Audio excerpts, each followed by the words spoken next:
de la detección de errores. Habíamos visto que los códigos de distancia mínima o predominante 1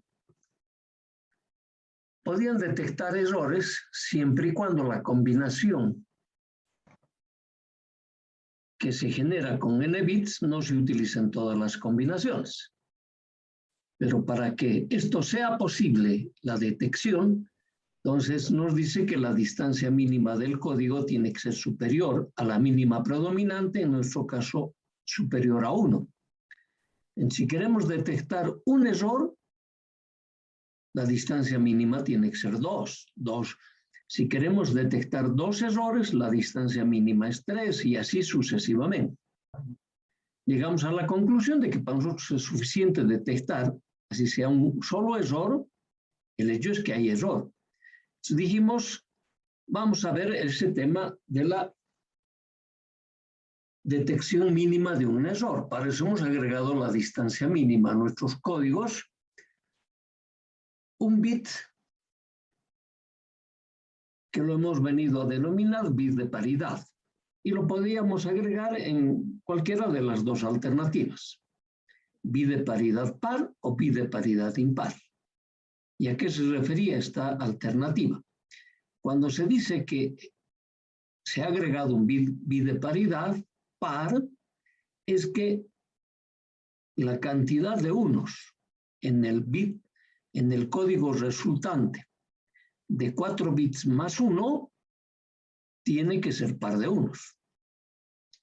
O el bit de paridad impar, entonces me dice en el código resultante de 4 bits más el agregado debe ser impar de unos.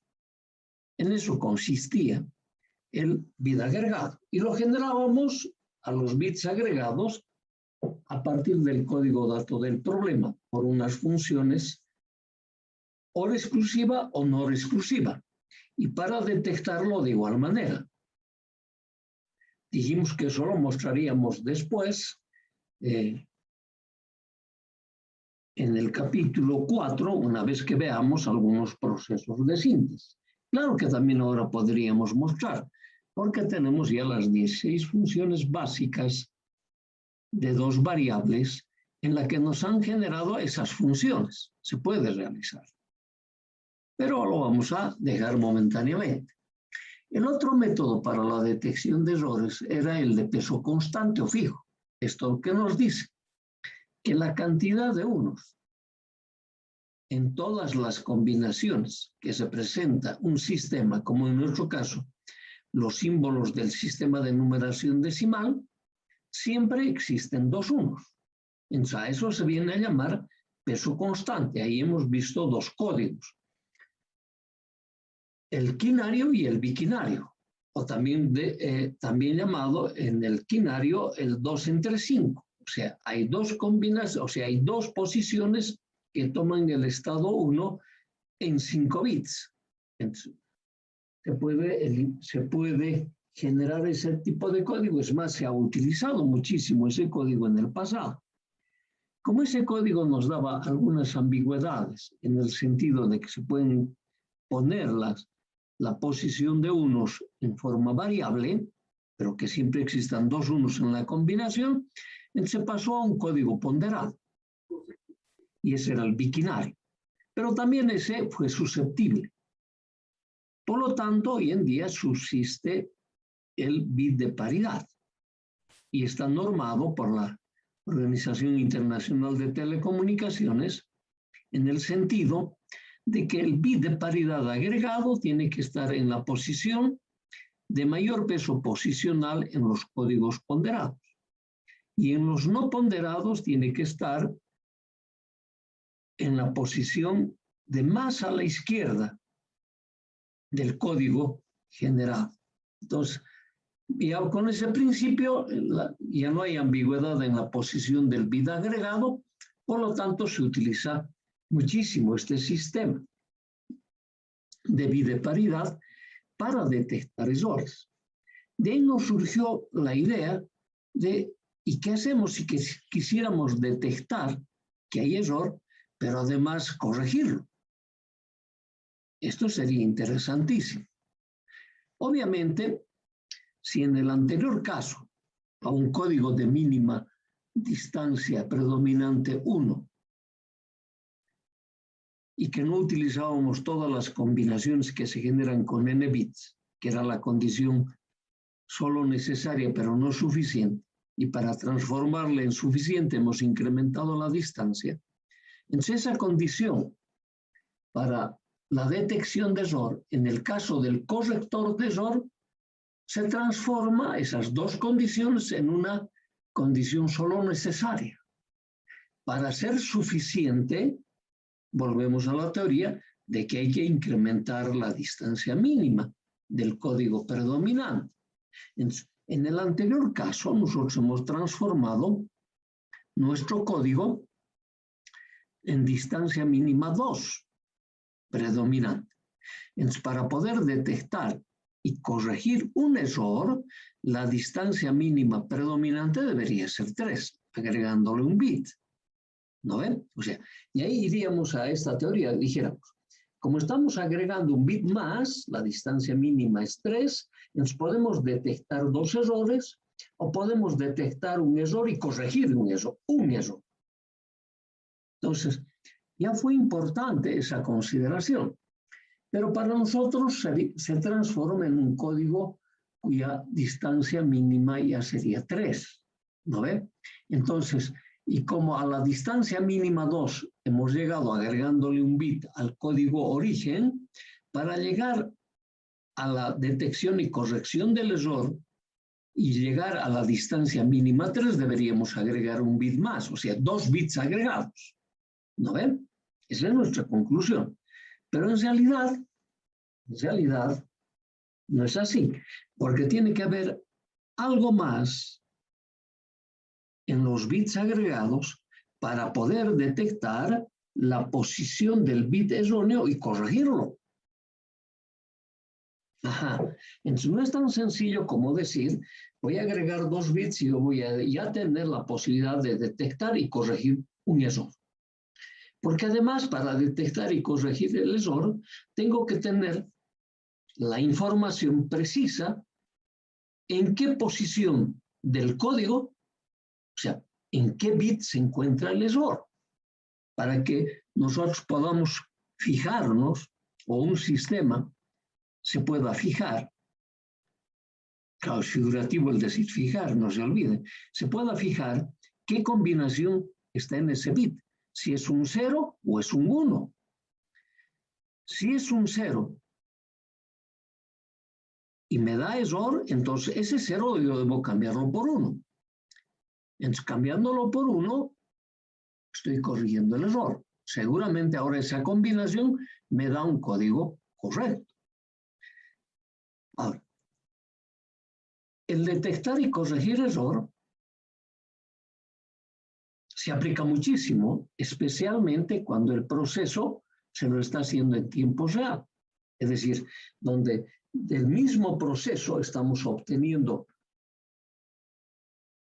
el código que me permite manejar el proceso. Si por alguna situación tengo un error, el sistema debería autocorregirlo.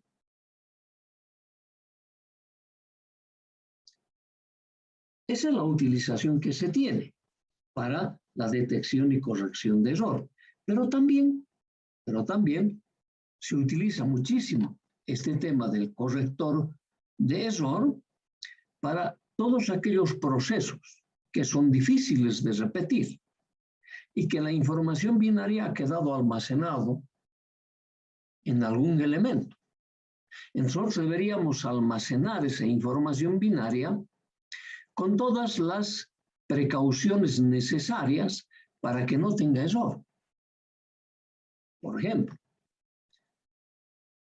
siempre escuchamos de que hay explosiones que están probando bombas atómicas.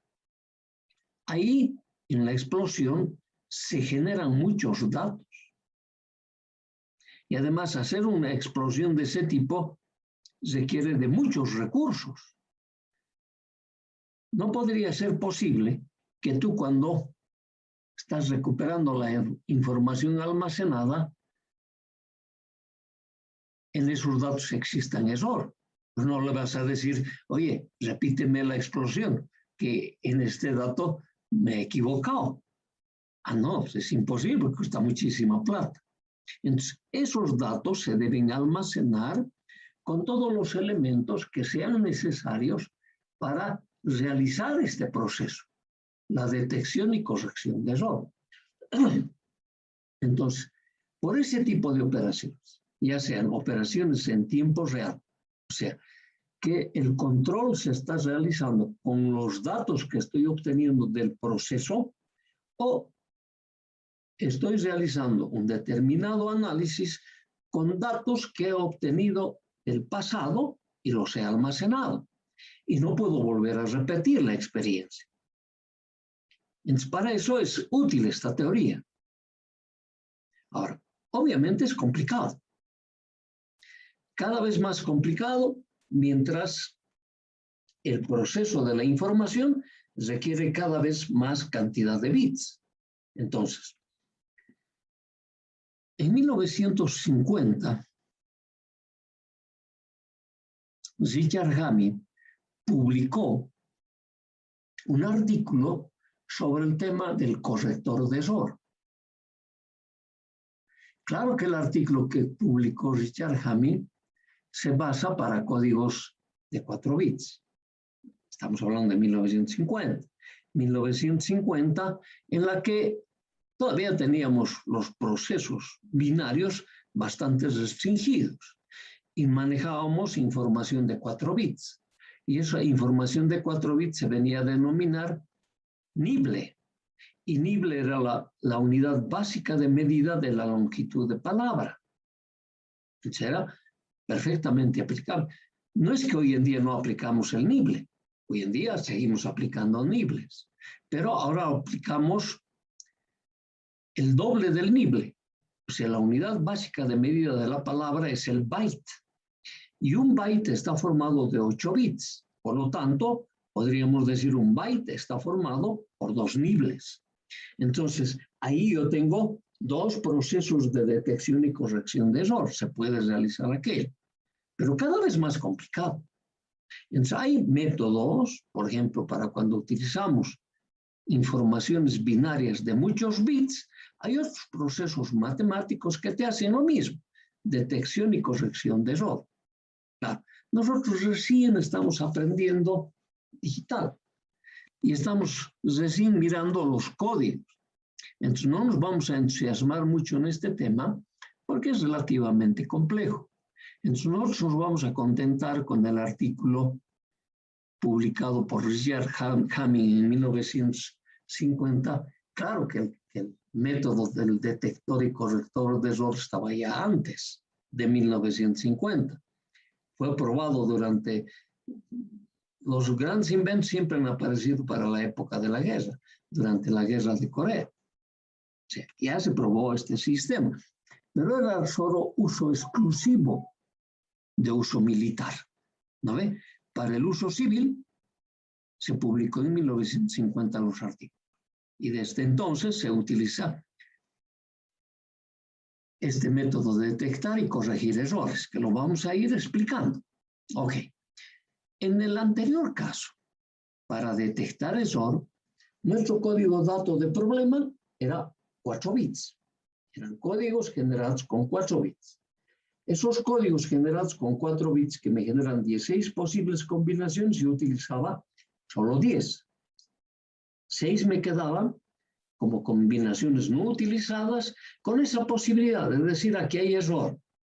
Y para asegurar esa posibilidad le hemos agregado un bit de paridad, ya sea en la filosofía par o impar, para estar seguros de la detección de error. Entonces, mi código resultante se ha transformado en códigos de 5 bits. Y ahí la distancia mínima era 2. Entonces, para la detección y corrección de error, la teoría general te dice, entonces, esa condición necesaria y suficiente, que un código se transformó de 4 bits en 5 bits para detectar un error, en la detección y corrección se vuelve a transformar en una condición solo necesaria Para que sea suficiente, se debe incrementar la distancia mínima del código, distancia mínima predominante. Si es 2, llevarlo a una distancia mínima 3, para detectar y corregir un bit. Entonces, por eso empezábamos con eso, decíamos, si para detectar un error le hemos agregado un bit, para corregirle agregamos otro bit y hemos transformado en un código de distancia mínima 3. Entonces parecería que agregamos 2 bits. Pero además, en este nuevo sistema, ¿cuál nuevo? El código formado por 6 bits, que aparentemente me detecta y corrige error, tiene que tener la capacidad de indicarme la posición del bit donde está el error en la combinación del código generado. Entonces, esto vamos a mirarlo más de cerca para ver qué tipo de correcciones vamos a realizar a esa teoría general. En principio, de solo agregar bits, un bit más, al código de distancia mínima 2, transformarlo en un código de distancia mínima 3 y poder detectar y corregir un error. ¿No ven? Ok. Ahora, aquí nos estamos justificando con que esos sistemas son utilizados en todos aquellos elementos que trabajan en tiempo real o con información almacenada. Entonces, aquí volvemos a ratificar, los códigos de distancia mínima 2 no permiten la corrección. La detección de error sí lo permite, pero no la corrección. Ok. Bien, entonces, al producirse un error en la combinación obtenida, posee como mínimo, o sea, cuando no estamos haciendo la detección del error, posee como mínimo 2 adyacencias. Te dice, entonces, para nosotros no sería posible de decir en cuál de esas 2 adyacencias está realmente el error. Entonces, simplemente ahí nos quedamos con la teoría general de decir, aquí hay error, pero no cuál es exactamente el error. ¿No ve? ¿Cuál de los 2 combinaciones adyacentes tiene el error? Eso es importante para nosotros. Por ejemplo, si nosotros tuviéramos este código resultante, son de 5 bits, entonces podríamos decir, aquí se ha aplicado la filosofía de decir, ¿no ve? He agregado un 5º bit con la bit de paridad par o impar, con esa filosofía. Entonces mi código resultante es de 5 y me dice, esta es la combinación que he recibido. Y por casualidad me informa, dice, hay error. Entonces, lo primero que nosotros deberíamos preguntar, ¿qué filosofía estamos tomando? Por ejemplo, podría ser el bit de paridad par. Ajá. Entonces, en esa filosofía, claro, uno inmediatamente dijera, el error está aquí. No, no siempre. ¿Por qué? Porque si esta es la combinación recibida y me dicen que hay un error, yo podría decir, el error está en el primer bit. ¿No ve? Eso es par de unos, por lo tanto, esta posición del bit 0, que es el bit agregado, ¿no ve? Porque es par, le he agregado un 0, no necesitaba modificar. Ajá. Entonces, pero esa combinación de 1, 0 pertenece al código. Porque son las combinaciones que estoy utilizando. Uno después dice, no. ¿Sabes qué? El error ha sido en el segundo bit. Entonces la combinación es 1, 1. Tampoco está el error en el bit agregado. Pero esa combinación también pertenece al código. ¿No ve? Como es un bit agregado, vos dices, entonces el error está producido en esta posición del 1. Podría ser. Porque como todavía no hemos analizado este caso, me dice, me ha agregado un 0 porque ese es de paridad par. La combinación de ceros son pares. En paridad par, ceros. Podría ser. Pero eso pertenece al código, que es el 0 en esa combinación. Entonces, el que no podría ser como error es esta posición. ¿No ve? Esta posición. Porque si en esta posición yo tengo 1, la combinación 1, 1, 0, 0 No es posible. Porque ese representa el 12, no pertenece a mi código. Ese a ciencia cierta dices, tiene error. ¿Te has fijado la cantidad de combinaciones que pertenecen al código y que no me permiten decir que hay error? ¿No ve? Entonces, para resolvernos ese problema, viene pues este tema de corregir el error, de detectar y corregir el error. Aquí están todos los casos que te he ido mencionando, cómo se ha ido analizando para ver esa posibilidad. Y llegar a esta conclusión. Por lo tanto, para poder corregir errores, la distancia mínima del código deberá ser superior a 2. Entonces, ergo, hemos dicho, tiene que ser distancia mínima 3, ¿no ve? Entonces, al de distancia mínima 2 que le hemos agregado ya un bit, le agregamos un bit más y le vamos a llevar a la distancia mínima 3. Entonces, me dice que en esos códigos de distancia mínima 3, la combinación obtenida por error, aquí por error, en un bit, es adyacente a una sola combinación del código. Y es posible conocer cuál es el bit erróneo. Es posible, no te dice, conozco yo la posición del error. Es posible. Entonces, para que esa posibilidad lo transformes en que es seguro que conoces la posición del bit, te dice Hamming, en tu código resultante, en el código dato de tu problema, debes agregar p bits de información de tal manera de realizar en el código resultante p detecciones de paridad. Detecciones de paridad. Entonces, mi código resultante con el agregado de los p bits se va a transformar en un código de n más p. Pero no me dice cuánto vale p. Solo me dice que con esos p bits agregados yo tengo que hacer p detecciones de paridad en el código resultante, nada más que eso. Pero después Hamming te da una nueva información que te va a aclarar cuántos p bits vas a agregar. Por empezar, te dice, ratificamos la condición. Esta es la distancia mínima de un código que me permita detectar y corregir un error. Un error. Entonces, este M se presenta a ese error que vas a detectar y corregir. Nosotros hemos dicho 1. Entonces, si aquí ponemos M es igual a 1, 2 por 1 es 2, 2 más 1, 3. Ratifica nuestra primera condición, la distancia mínima del código es 3. Y para eso debo agregar un solo bit y mi sistema resultante va a ser de 6 bits. ¿No ve? Pero ahí hay nuestro pequeño error. ¿No ve? Entonces, ahí está analizando lo mismo. Hamming te dice, en su artículo de 1850, el código de Hamming se basa en la adición de p bits a un código de distancia mínima 1 de n bits. O sea, todos los códigos BSDs son de n bits, o sea, 4 bits en nuestro caso, y de distancia mínima predominante 1. Obteniéndose un nuevo código de n más p. Aquí tampoco te ha dicho cuánto es p. Dice, en este código se realizan p detecciones de paridad. Eso lo dijimos igual hace un momento. ¿No ve? Ahora, en esas p detecciones de paridad tú vas a obtener un bit de paridad 1 o un bit de paridad 0. Ajá.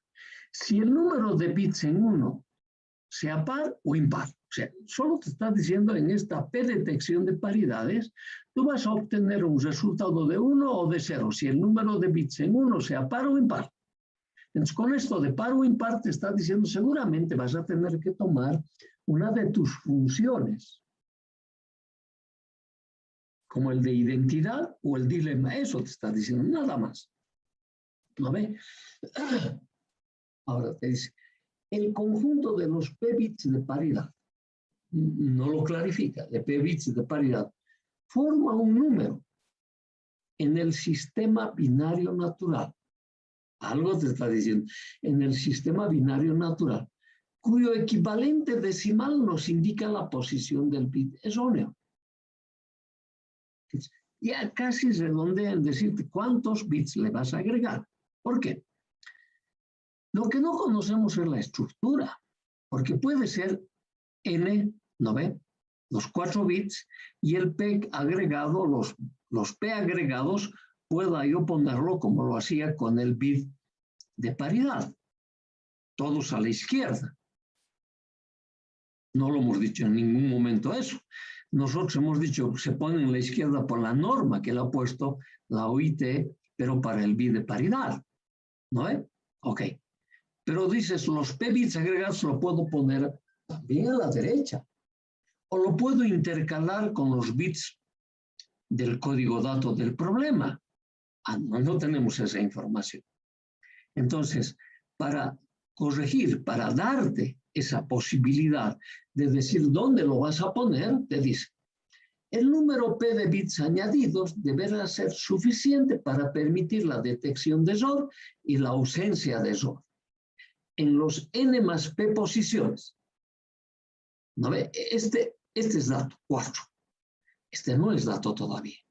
Sé que debo agregarle p bits. Estos p bits lo puedo agregar, así como está en esta posición, a la derecha, puedo agregarle a la izquierda o puedo agregarle en las posiciones intermedias. No tengo esa información. Entonces, para aclarar eso te dice, los p bits agregados se deben obtener de esta relación 2 a la p, combinaciones que debe cumplir esta relación. 2 a la p debe ser mayor o igual que n más p más 1. Me dice, esto ya está fácil, porque este n es 4, más este 1 es 5. ¿No ve? Entonces, ¿qué número, o sea, qué exponente p elevando 2 a la p me va a dar un número balanceado? ¿No ve? Por ejemplo, vos dices 2 a la 1, ¿no ve? P es 1, 2 a la 1 es 2, es 4. Entonces no se cumple esta relación. Dices 2, 2 a la 2 es 4, pero n es 4. Le agrego 2, entonces este número todavía no cumple con esta relación. Dices P3. Claro, esta es una ecuación trascendente que tengo que resolver por aproximación sucesiva, ¿no ve? Entonces P3, 2 a la 3, 8.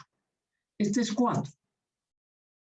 Más 3, más 1, 8. Cumple la relación. Entonces, acabas de descubrir cuánto es el P agregado. Son de 3 bits. En esos bits agregados, tengo que hacer P detecciones de paridad. Te ha dicho ella. P detecciones de paridad. Entonces, una sola cosa descubrimos con esta relación, que son 3. Entonces me está diciendo, mi código resultante va a ser de 7 bits. 7 bits. Ahora, lo que no sabemos cómo los voy a poner. Hay 7 bits que están formados. Pero con este hecho tal que debo realizar P detecciones de paridad, sí lo podemos lograr. 3 bits agregados me generan en el código binario natural 8 posibles combinaciones. ¿No ve? 3 bits agregados, podrían haber sido 4. Igual 4 bits agregados te van a generar 16 posibles combinaciones en el código binario natural. Lo mismo que 3 agregados me dan 8 posibles combinaciones en el código binario natural. Ok. Entonces me dice, en ellos tengo una combinación que me da 0 y otras 7 combinaciones que me dan un número decimal diferente de 0. Entonces yo podría concluir y decir, cuando haga las detecciones, si me dan en los 3 bits agregados un número 0, yo diría, no hay error ahí. Y si me da un número, la combinación de los P agregados me da un número diferente de 0, ahí me va a indicar la posición del bit erróneo. Se me aclaró mucho más. Entonces yo digo, ya hemos hecho este balance, ya sabemos que son 3 los agregados, ¿no ven? Ahora, con ese balance se ha convertido en 7 bits en mi código resultante. Lo único que no sabemos, si el código BCD, es decir, que me forma con N, va a ser A, B, C, D, así, y en los P agregados van a estar aquí 3 de este lado, del lado izquierdo o del lado derecho, o intercalando. No sabemos todavía, ¿no ve? Pero me ha dicho que me da 8 posibles combinaciones con los bits agregados, 3. Entonces me dice en la posición 0, o sea, cuando me dé el número equivalente 0 de ese código, me va a decir no hay error. En cambio, en las otras posiciones, si me da cualquier valor, me va a decir que hay error.